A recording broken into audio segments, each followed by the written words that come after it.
Sayyidina wa Maulana Muhammadin bin Abdullah amma ba'du.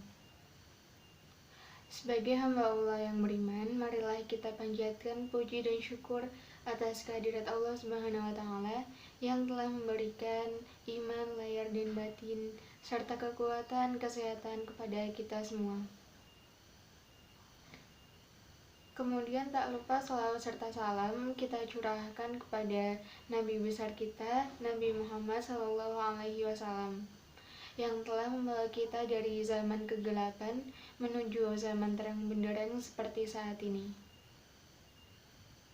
Pada kesempatan kali ini, saya Nisa Rizky Snaini dengan NIM 203111088 kelas 2C jurusan Ilmu Pendidikan Islam, Fakultas Ilmu Tarbiyah, Institut Agama Islam Negeri Surakarta, akan menyampaikan materi tentang Pancasila dalam sudut pandang Islam. Untuk memenuhi tugas dalam ujian tengah semester mata kuliah Pancasila yang diampu oleh Bapak Ahmad Muhammad Musta'in Nasoha, Sarjana Hukum, Magister Hukum. Secara etimologis, Pancasila berasal dari bahasa Sanskerta dari India. Mutiastuti mengutip Muhyamin menyebutkan bahwa perkataan Pancasila dalam bahasa Sanskerta memiliki dua macam arti secara leksikal, yaitu dari kata panca yang artinya lima dan sila yang artinya batu sendi, alas atau dasar, sehingga jika digabungkan berarti berbatu sendi lima atau berdasar yang lima, atau dari kata panca yang berarti lima dan sila yang berarti peraturan tingkah laku yang baik atau yang penting, sehingga jika digabungkan berarti lima peraturan tingkah laku yang baik atau yang penting. Kata Pancasila terdapat dalam buku Negara Kertagama karya Empu Prapanca, seorang penulis sebagai catatan sejarah Kerajaan Hindu Majapahit pada tahun 1296 sampai 1478 Masehi, dan terdapat dalam buku Sutasoma karangan Empu Tantular yang mempunyai arti berbatu sendi yang kelima dari bahasa Sanskerta, dan juga mempunyai arti pelaksanaan kesusilaan yang lima, yaitu 1. Tidak melakukan kekerasan, 2. Tidak mencuri, 3. Tidak berjiwa dengki, 4. Tidak berbohong, dan yang kelima, tidak meminum air keras. Istilah Pancasila di India merupakan 5 prinsip moral yang harus ditaati dan dilaksanakan oleh penganut agama Buddha yang berupa 5 macam larangan atau pantangan, yaitu larangan membunuh, larangan mencuri, larangan berzina, larangan berdusta, dan larangan meminum air keras. Agama Buddha setelah masuk ke Indonesia, maka istilah Pancasila berpengaruh dalam masyarakat Jawa yang dikenal dengan Ma-5, yaitu 5 macam larangan yang huruf depannya dimulai dengan huruf ma, mah atau tidak, yaitu mateni atau membunuh, maling atau mencuri, madun atau berzina, mabuk atau minum minuman keras atau candu, main atau berjudi. Penjelasan mengenai Pancasila tersebut dapat disimpulkan bahwa Pancasila secara etimologis mengandung arti 5 dasar peraturan. Peraturan tersebut menjadi suatu acuan pokok bagi kehidupan, suatu acuan pokok bagi penilaian terhadap sikap dan tingkah laku manusia. Pancasila secara terminologis adalah yang terdapat dalam pembukaan UUD 1945, terdiri atas 4 alinea.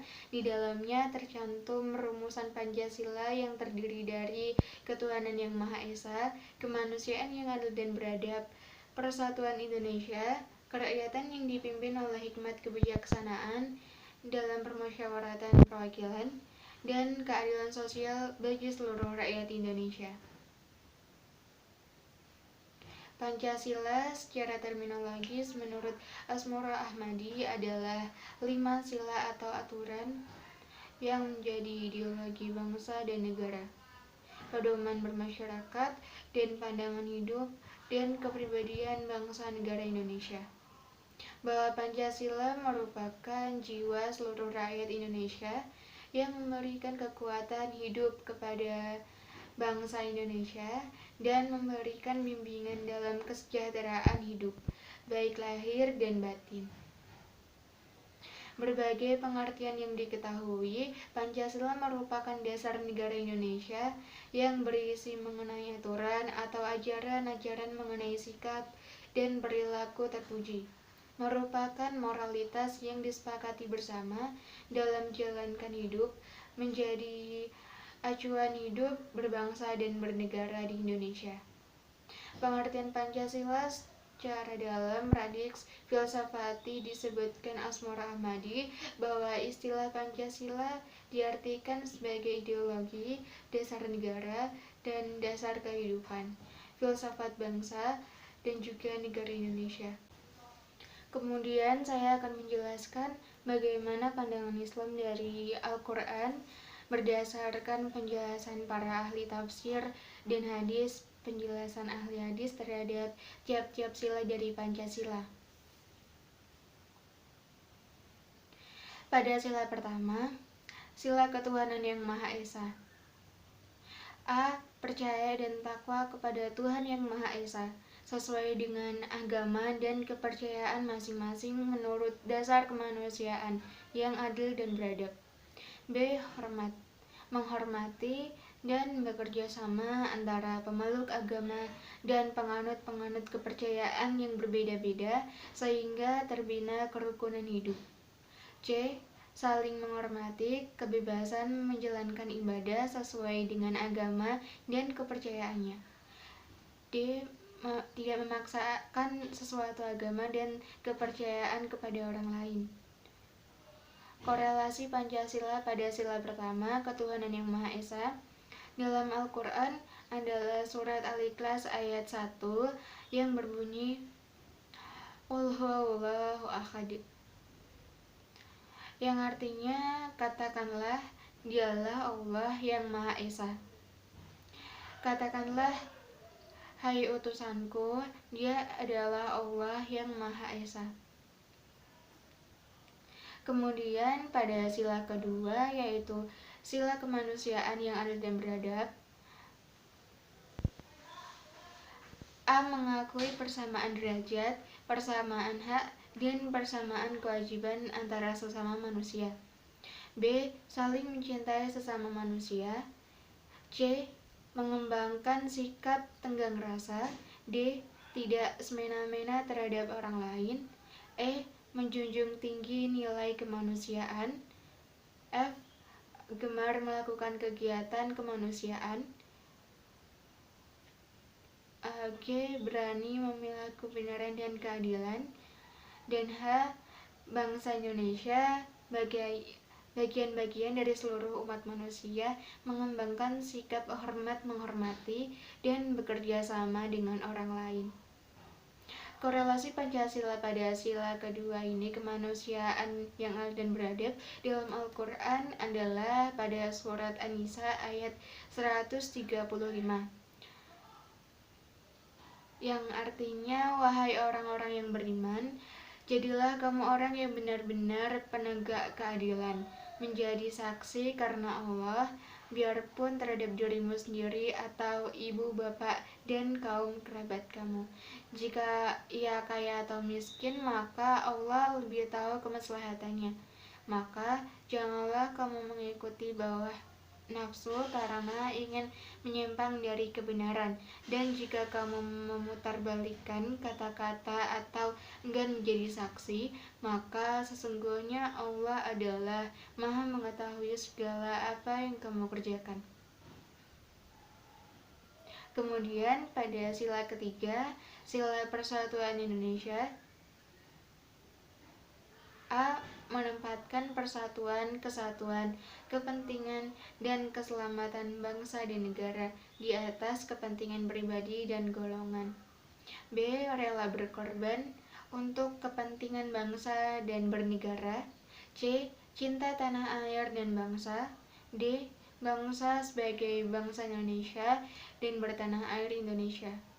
E. Memajukan pergaulan demi persatuan dan kesatuan bangsa yang berbineka tunggal ika. Korelasi Pancasila pada sila ketiga Persatuan Indonesia dalam Al-Quran adalah surat Al-Hujurat ayat 13,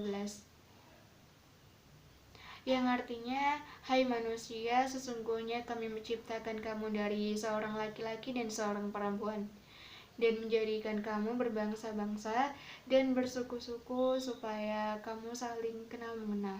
Sesungguhnya orang yang paling mulia di antara kamu di sisi Allah ialah orang yang paling takwa di antara kamu. Sesungguhnya Allah Maha Mengetahui lagi Maha Mengenal. Kemudian pada sila keempat, yaitu sila kerakyatan yang dipimpin oleh hikmat kebijaksanaan dalam permusyawaratan perwakilan. A. Mengutamakan kepentingan negara dan masyarakat. B. Tidak memaksakan kehendak kepada orang lain. C. Mengutamakan musyawarah dalam mengambil keputusan untuk kepentingan bersama. D. Musyawarah untuk mencapai mufakat yang diliputi oleh kekeluargaan. E. Dengan etikat baik, rasa tanggung jawab, menerima dan melaksanakan hasil keputusan musyawarah. F. Musyawarah dilakukan dengan akhlak sehat yang sesuai dengan hati nurani yang luhur. G.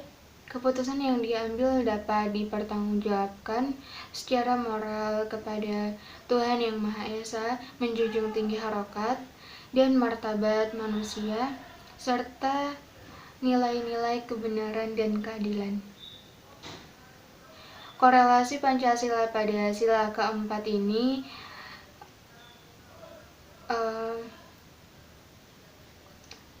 dalam Al-Quran adalah surat Asy-Syura ayat 38, yang artinya, dan bagi orang yang menerima, mematuhi seruan Tuhannya dan mendirikan sholat, sedang urusan mereka diputuskan dengan musyawarah antara mereka, dan mereka menafkahkan sebagian dari rizki yang kami berikan kepada mereka.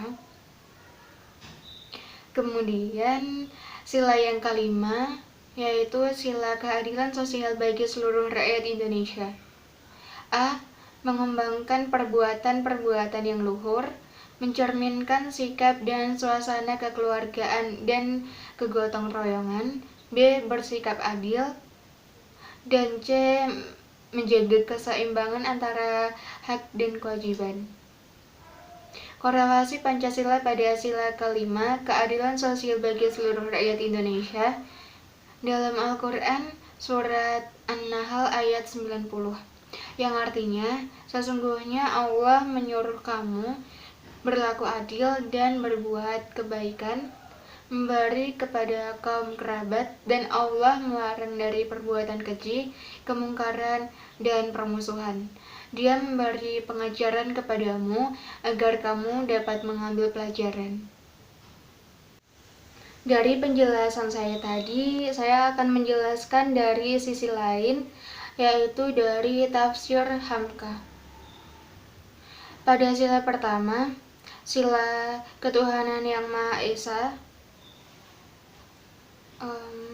di dalam ayat yang terdapat dalam sila tersebut adalah pokok pangkal akidah, punca dari kepercayaan.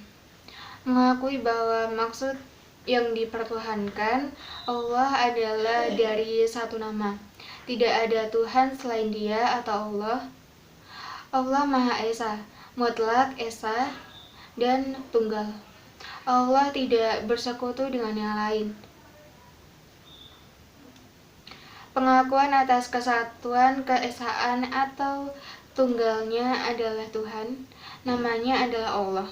Kepercayaan tersebut dinamai tauhid, menyusun pikiran suci, murni, tulus, ikhlas, bahwa Tuhan tidak mungkin lebih dari satu, karena pusat kepercayaan di dalam pertimbangan akal sehat dan pikiran teratur hanya sampai kepada satu.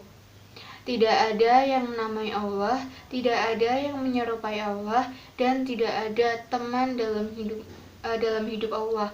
Karena sangat mustahil jika Allah lebih dari satu. Jika Allah berbilang, terbagilah kekuasaan Allah.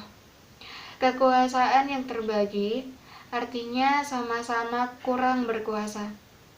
Kemudian pada sila yang kedua, yaitu kemanusiaan yang adil dan beradab,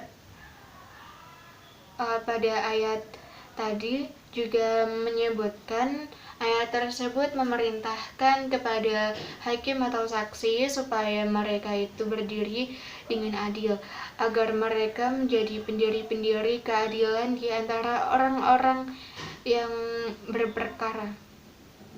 Seorang hakim yang bertugas menyelesaikan masalah orang-orang yang berperkara bukan saja meski berlaku adil dalam hukum, tetapi juga menjalankan hukum.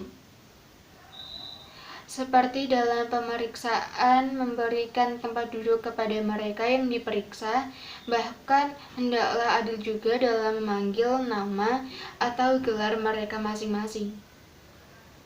Dalam suatu riwayat dikemukakan bahwa turunnya surat An-Nisa ayat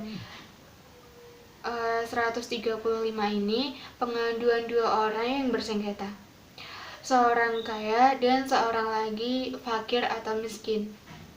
Rasulullah SAW membela pihak yang fakir karena menganggap bahwa orang fakir tidak akan menzalimi orang kaya. Allah tidak membenarkan tindakan Rasulullah itu dan memerintahkan untuk menegakkan keadilan di antara kedua belah pihak. Yang diriwayatkan oleh Ibnu Abi Hatim yang bersumber dari Asyudi telah meriwayatkan Hafiz dari Abu Sufyan dari ayahnya dari Ibnu Abbas tentang maksud ayat ini, dan dia berkata, dua orang yang sedang berperkara duduk di hadapan jadi sedang menghadapkan mukanya kepada yang satu dan memalingkan kepada yang lain. Kemudian pada sila yang ketiga, yaitu Persatuan Indonesia, dikemukakan oleh Ibnu Abi Hatim yang bersumber dari Ibnu Abi Malika yang berkata, ketika terjadi penaklukan kota Mekkah, Bilal naik ke atas panggung Ka'bah dan mengumandangkan azan. Orang yang azan di atas Ka'bah itu kan budak hitam, maka berkatalah sebagiannya, sekiranya Allah membencinya, tentu akan menggantinya. Maka Allah menurunkan ayat Quran surat Al-Hujurat ayat 13. Berkenaan dengan peristiwa itu yang menerangkan bahwa di dalam agama Islam tidak mengenal diskriminasi. Ukuran kemuliaan seseorang hanyalah tergantung ketakwaan kepada Allah. Ibnu Asakir berkata di dalam ayatnya, saya mendapatkan khat Ibnu Basyakhwal bahwa Abu Bakar bin Abi Dawud mengemukakan di dalam tafsirnya bahwa ayat tersebut diturunkan berkenaan dengan Abi Hindun. Oleh Rasulullah menyuruh kaum Bani Bayadah untuk mengawinkan salah seorang wanita mereka dengannya. Mereka berkata, ya Rasulullah, pantaskah kami mengawinkan putri-putri kami dengan maula-maula kami? Maka turunlah ayat tersebut. Berkenaan dengan peristiwa itu, yang menegaskan bahwa Islam tidak mengenal perbedaan antara bekas budak dan orang merdeka. Kemudian pada sila keempat, kerakyatan yang dipimpin oleh hikmat kebijaksanaan dalam permusyawaratan perwakilan. Di dalam ayat tadi yang sudah saya jelaskan, Ayat tersebut dengan tegas menjelaskan bahwa hasil iman setiap manusia tidak hanya untuk pribadi. Iman tidak hanya hubungan pribadi manusia dengan Tuhan. Iman membawa hubungan pribadi manusia dengan urusan bersama secara langsung, dengan pangkal sembahyang berjamaah dan berjumat. Jamaah dan Jumat adalah berdasarkan kemasyarakatan. Masyarakat bertetangga, bertariak, berdusun, berdesa, bermarga, berkampung, berkota, dan bernegara. Dengan sendirinya akan tumbuh urusan bersama dan dipikul bersama atau demokrasi, gotong royong, dan menafkahkan rezeki yang diberikan untuk kepentingan bersama. Rezeki adalah mempunyai arti umum. Rezeki, harta benda, emas, perak, tenaga, pikiran, kepandaian ilmu, keahlian, pengalaman, menafkahkan masing-masing rezeki tersebut untuk kepentingan bersama. Sembahyang, jamaah, musyawarah, dan pengorbanan rezeki dalam satu nafas. Disebut Sarjana Hukum Indonesia. Profesor Dr. Hazairin, sarjana hukum, menjadikan seluruh tanah air Indonesia satu masjid. Hazairin menggunakan teknik berperwakilan, dipilihkan perwakilan ditunjuk, tidak membawa agama. Dalam Islam adalah pokok musyawarah. Musyawarah kepada perkembangan pikiran, ruang, dan waktu belaka. Kemudian yang terakhir pada sila kelima, yaitu keadilan sosial bagi seluruh rakyat Indonesia. Menurut riwayat dari Ibnu Jarir, Abdullah bin Mas'ud mengatakan bahwa ayat ini adalah ayat yang paling jelas memberi petunjuk mana yang baik dan mana yang jahat. Dan dalam sebuah hadis yang diriwayatkan oleh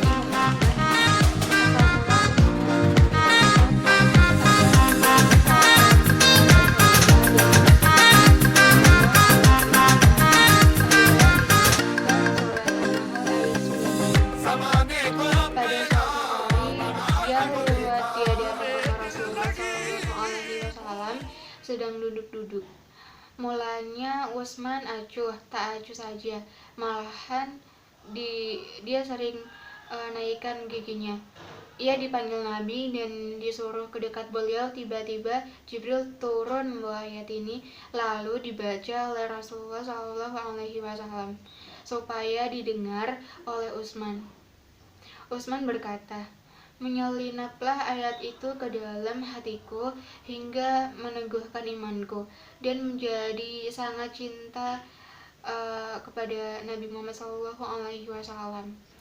Disebutkan juga dalam tafsir Ibnu Katsir bahwa Aksam bin Syaifi yang dikenal dan dahulunya pemeluk agama Nasrani mengatakan kepada kaum keluarganya yang pernah menemui Rasulullah, lalu diterangkan Nabi Muhammad SAW ayat ini kepada mereka.